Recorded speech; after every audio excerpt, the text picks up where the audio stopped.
Sebuah keluarga pada umumnya tercipta karena hubungan darah atau ikatan pernikahan.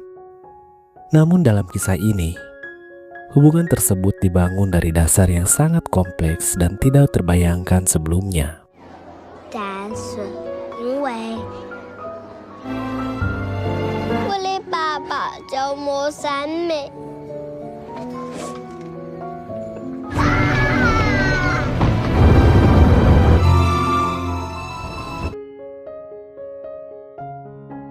Film dimulai seorang gadis kecil berusia 5 tahun terbangun dari tidurnya di samping neneknya yang sudah meninggal. Xiaowen yang belum memahami arti kematian, adegan ini memperlihatkan kepolosan Xiaowen dan kesedihan yang sangat mendalam. Kemudian kita diperlihatkan San, seorang mantan narapidana yang baru saja dibebaskan dari penjara. Bekerja di rumah duka keluarganya, ia datang untuk mengurus jenazah neneknya Xiaowen. San dengan hati-hati mengurus jenazah si nenek. Tiba-tiba muncullah Xiaowen dari dalam lemari dan langsung menyerang San karena ia mengira bahwa neneknya itu akan dijahatin oleh San. Xiaowen pun dibawa ke dalam kamar dan dikunci oleh Paman Hu. Setelah merias jenazah, akhirnya mereka pun melakukan upacara pelepasan jenazah. Sepupu Xiaowen berkata kalau neneknya berada di peti mati hitam tersebut. Singkat cerita, San yang sudah pulang di mata tetangganya adalah pria yang berandalan. Lalu San ditemui oleh ayahnya yang diketahui San dan ayahnya tidak pernah akur. Ternyata kedatangan ayah menyuruh San untuk melanjutkan usaha pemakaman milik keluarga mereka. Ayah San yang sudah pesakitan udah siap untuk balik nama pengganti kepemilikan tempat usahanya. Namun San mendapatkan pesan dari kekasihnya dan San diputusin hari itu juga. Tak banyak pikir, San pun pergi menemui kekasihnya dan mengabari bahwa ia sekarang sudah diwarisi toko oleh orang tuanya. Kebahagiaan itu hilang setelah San mengetahui bahwa selama ini Sisi sudah berselingkuh dengan pria lain. Sewaktu San di penjara, bahkan Sisi mengandung anak hasil perselingkuhan itu.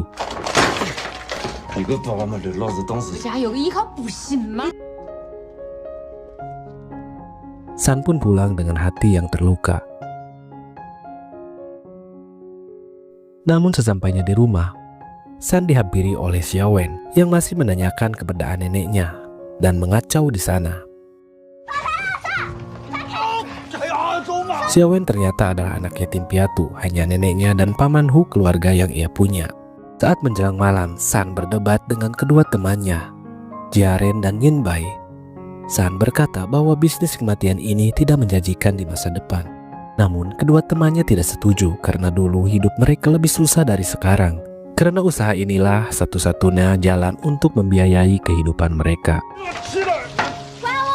Saat berdebat, tiba-tiba Xiaowen muncul dan terus menanyakan neneknya kepada San. Paman Hu kembali menyusul Xiaowen untuk membawa pulang ke Beijing. Tapi Xiaowen tetap tidak ingin pergi.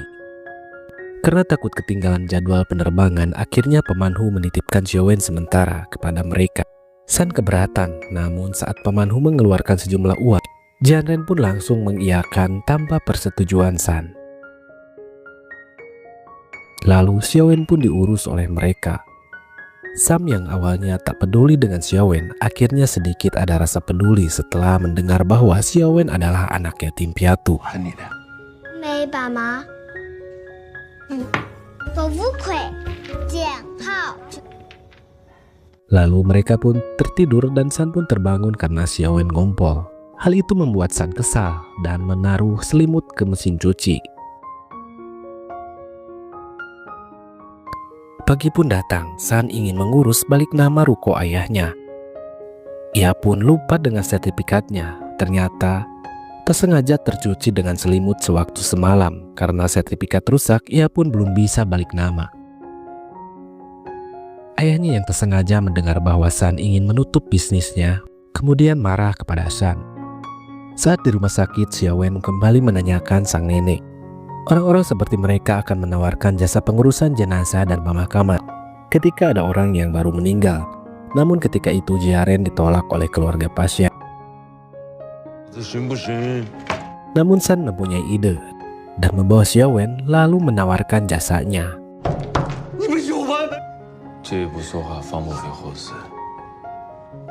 我老婆生无穷啊，就把姑娘留后事。Tak disangka dengan cara itulah San mendapatkan kontrak upacara pemakaman.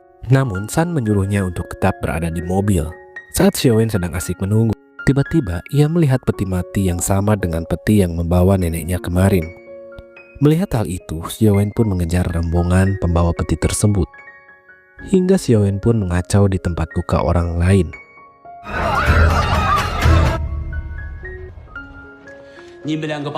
Karena ulah Xiaowen, San didenda oleh pengurus rumah sakit tersebut. Karena kejadian itu pun San marah kepada Xiaowen Aku tahu itu. dan menjelaskan keadaan neneknya sekarang.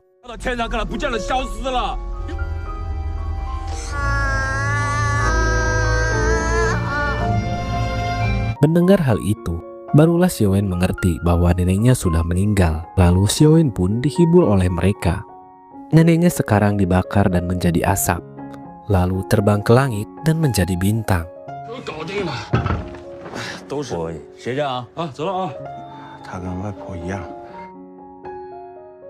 Saat tengah malam, San mencari Xiaowen yang tidak ada di tempat tidurnya. Ternyata Xiaowen sedang bersedih sambil mendengarkan rekaman voice note neneknya sewaktu masih hidup. Sambil melihat langit malam dan yakin bahwa neneknya sekarang sudah menjadi bintang. Melihat itu, San pun sedikit merasa bersalah dan sedih. Namun saat paginya, Xiaowen kembali berulah dan menggambar peti abu yang sudah disiapkan untuk acara pemakaman hari ini.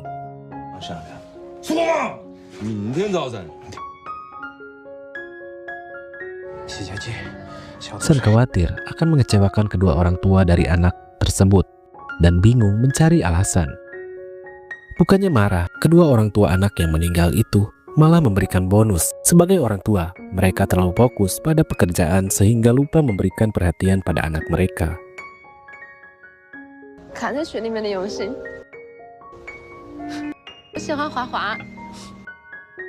Mereka bilang San harus menjaga Xiaowen dan memberikan kasih sayang kepadanya. Malamnya, mereka pun pesta untuk merayakan keberhasilannya. Namun saat Xiaowen makan, Xiaowen pun tak sengaja memakan bola kecil yang dikira permen. Mereka pun khawatir dan langsung membawanya ke rumah sakit. Untungnya itu tidak berbahaya untuk tubuh Xiaowen. Setelah banyak makan buah, akhirnya bola itu berhasil keluar dan membuat mereka senang. Saat itu San ditelepon oleh Paman Hu bahwa mereka akan pulang. Saat di rumah Paman Hu, terlihat istrinya Paman memarahi anaknya. Istrinya juga keberatan tidak ingin merawat Xiaowen. Sebelum pergi, San memarahi mereka dan menyuruh bersikap baik kepada Xiaowen. Karena tidak ingin bertengkar dengan istrinya, Paman Hu menyuruh San untuk merawat Xiaowen beberapa hari lagi. Xiaowen akhirnya kembali mereka bawa pulang. Karena kali ini hati nurani San terlihat sedikit peduli pada nasib Xiaowen. Saat di rumah, San disambut oleh ayahnya yang marah kepada San karena kejadian tadi siang. Namun Xiaowen pun menyuruh ayahnya untuk tidak memarahi San lagi. San pun berjanji tidak perlu balik nama untuk kepemilikan usaha pemakaman milik ayahnya. Ia berjanji akan membeli toko tersebut dengan uangnya sendiri. Ayahnya memberi waktu sebulan kepada San untuk membayar 300.000 yuan. Jika tidak, San harus pergi dan keluar dari rumah tersebut. San berpikir keras saat ini. Selain menjaga anak kecil, ia juga harus melunasi pembayaran rumah dalam waktu 1 bulan. Tak hanya itu, ia juga menerima undangan bahwa mantannya sudah menikah. Lengkap sudah penderitaan San. Paginya ia ditelepon Xiaowen untuk datang ke taman. Xiaowen mengenalkannya dengan kakek Liu yang ingin memesan pemakaman untuk dirinya. Dengar hal itu, San pun bingung dan menganggap itu hanya omong kosong. Namun kakek Liu bersikeras meyakinkan San. Kakek Liu berkata dia ingin melihat pemakamannya sendiri sebelum ia meninggal. Dan ia mendepositkan uang sebesar 300.000 yuan. Mendengar hal itu, San pun berubah pikiran dan menerimanya. Malamnya mereka pun merayakan dengan makan-makan. Tak disangka, Xiaowen yang awalnya sumber masalah sekarang menjadi keberuntungan bagi mereka. Xiaowen menjadi pahlawan bagi mereka. Karena sekarang mereka bisa melunasi rumah ini dengan cepat. Besoknya mereka mempersiapkan semuanya untuk upacara pemakaman kakek Liu. Sampai akhirnya upacara pemakaman itu pun dilaksanakan. Namun di tengah upacara, anak-anak kakek Liu marah dan membubarkan mereka semua. Keributan pun terjadi. Setelah itu mereka pun dibawa ke kantor polisi. Namun untungnya mereka pun disuruh pulang karena mereka hanya ingin mengikuti keinginan kakek Liu. Sebelum pulang, kakek Liu meminta maaf dan serius dengan permintaannya.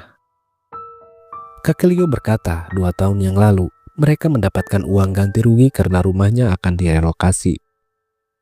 Namun uang tersebut menjadi rebutan anak-anaknya dan di dalam rumahnya sekarang tidak ada ketenangan lagi, sehingga kakek Liu berencana untuk menghabiskan uang tersebut. Kakek Liu juga menceritakan kalau Xiaowen pernah meminta bantuan untuk menarik uang milik neneknya karena Xiaowen ingin membantu San yang sedang dalam kesulitan. Mendengar hal itu, San pun terharu. Meski nakal, Xiaowen ternyata peduli dengannya.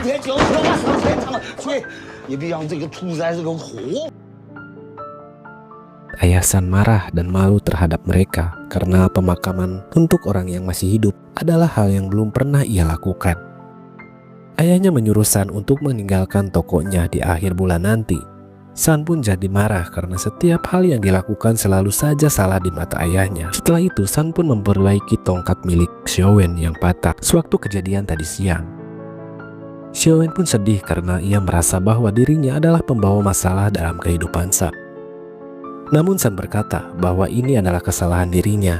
Di sini, terlihat sekarang keduanya memiliki ikatan batin. San mulai menyayangi Xiaowen dan sebaliknya.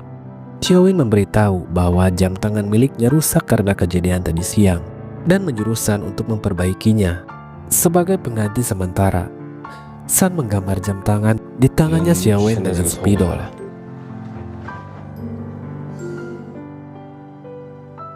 Besoknya, Paman Hu menyuruh San untuk menyekolahkan Xiaowen dan Paman Hu lah yang akan membiayainya. Terungkap juga bahwa sebenarnya Xiaowen adalah anak di luar nikah dan Paman Hu juga tidak tahu siapa ayahnya sekarang karena adiknya sekaligus ibu Xiaowen keburu meninggal. Paman Hu juga menyuruh San untuk mengadopsi Xiaowen, namun hal itu sulit dilakukan karena San belum menikah. San pun menemui Yin Bai untuk membicarakan hal ini. Tak disangka ternyata selama ini Yin Bai dan Jian Ren sudah menjalani hubungan diam-diam. Mereka pun juga sudah menikah di KUA. Akhirnya Xiaowen pun resmi diadopsi oleh mereka. Namun San lah yang akan tetap mengurusnya.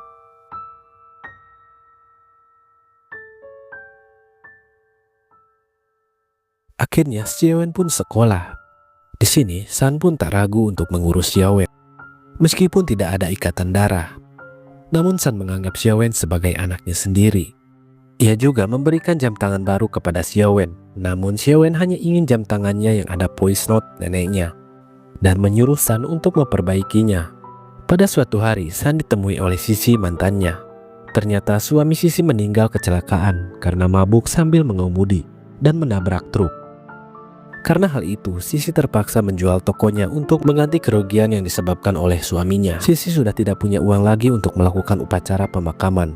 Tubuh suaminya juga hancur dan akan mahal untuk diperbaiki. Dan mohon agar San membantunya. Namun San, yang masih sakit hati, malah mengacuhkan Sisi. Sisi pun pergi sambil menunduk sedih. Tiba-tiba ia berpapasan dengan Xiaowen. Xiaowen berkata, "Kau adalah orang yang berada di dalam ponsel kakak San. Setiap kali dia akan melihat fotomu, dia akan menangis." 才能使我们大地商量。对不起。 내 떠들이 나 아부하. Akhirnya San pun bersedia menolong Sisi. Namun hanya ayahnya lah yang bisa menyatukan tubuh yang sudah tidak utuh. Lalu San pun menemui ayahnya dengan Xiaowen. Sini Xiaowen jadi penghubung bagi mereka berdua. Xiaowen menasehati mereka agar tidak bertengkar lagi. Akhirnya mereka pun berbicara dan San pun meminta bantuan ayahnya. Akhirnya mereka pun tiba di rumah sakit dan memeriksa keadaan jasad suami Sisi.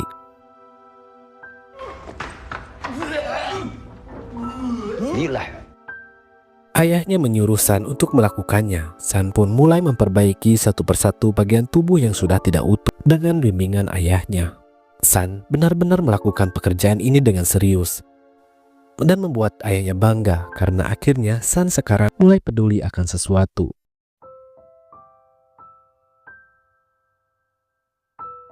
Namun setelah selesai, Ayah San jatuh pingsan. Namun untungnya, Ayah San tidak apa-apa. Di situ terlihat hubungan ayah dan anak yang tadinya kurang baik sekarang menjadi membaik. San menanyakan sosok kakaknya yang sudah meninggal.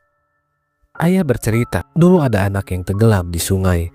Ayahnya mengajak kakak Sam untuk mencari dan menyelam.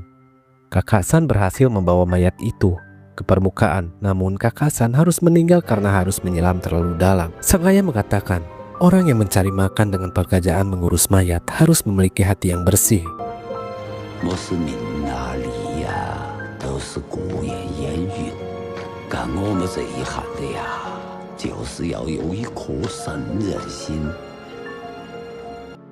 Di sini San mulai sadar dan melanjutkan usaha milik ayahnya dengan setulus hati.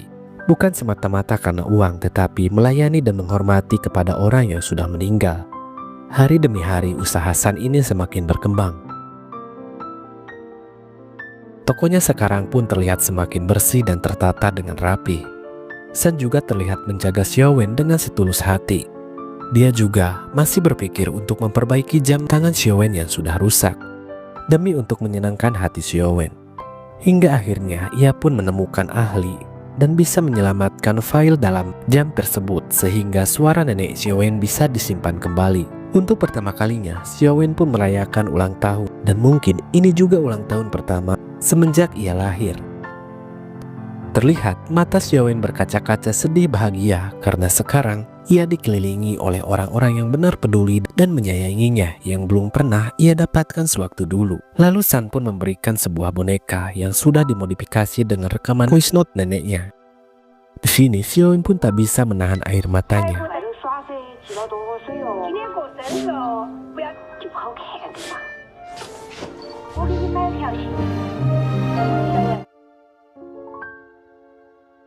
Saat San mengantarkan Xiaowen sekolah, tiba-tiba Paman Sam datang dengan seorang wanita dengan mengejutkan bahwa itu adalah adik Paman Hu sekaligus ibu kandung dari Xiaowen.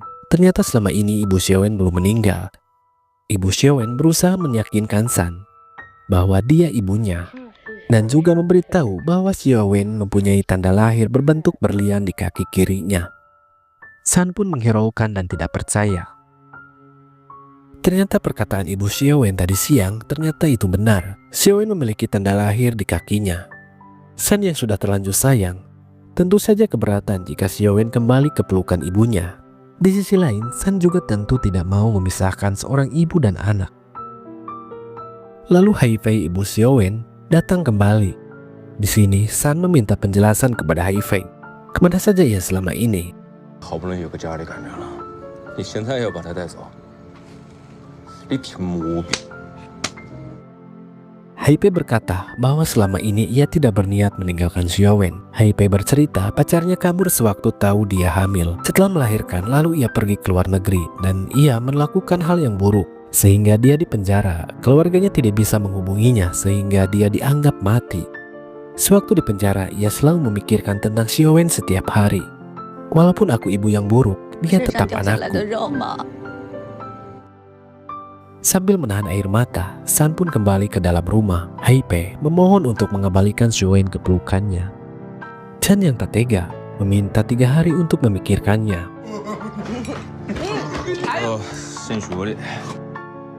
Xiaowen yang tahu kalau San tidak seperti biasanya, Xiaowen memberikan makanan sebagai tanda perhatiannya. Lalu Xiaowen mengajak San untuk pertemuan para orang tua murid di sekolahnya. Acara itu digunakan San untuk lebih dekat dengan Xiaowen. Bahkan Xiaowen memberikan hadiah lukisan kepada San.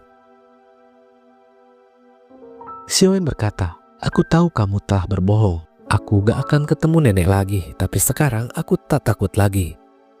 Karena sekarang aku mempunyai seorang ayah." 爸爸了。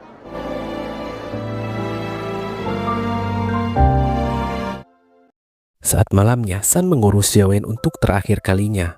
Karena ibu Xiaowen akan kembali membawa Xiaowen pergi. San sadar kalau malam ini malam terakhir dan tidak akan pernah bertemu lagi dengan Xiaowen. Saat Xiaowen sedang tidur, mereka pun diam-diam membawa Xiaowen ke dalam mobil. Namun sialnya, Xiaowen malah terbangun dan menangis karena ia tidak ingin pergi. Apalah daya, mungkin inilah yang terbaik buat Xiaowen. Sambil menahan tangis, Xiaowen mengucapkan kata ayah.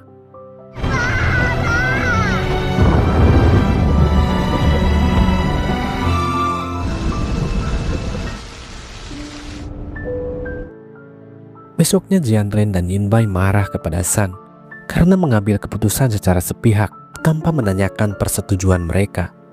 Karena secara hukum mereka adalah orang tua Xiaowen. Gak cuma kehilangan Xiaowen, San juga kehilangan ayahnya. Lengkaplah sudah kesedihan San.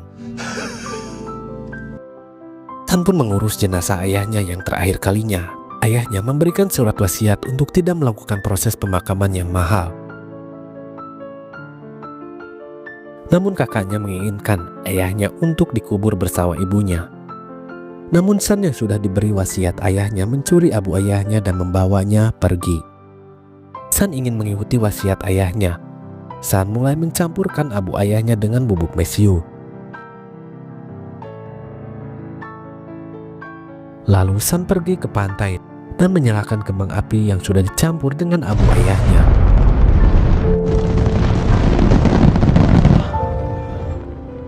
Lalu San mendapatkan kabar dari Haifei.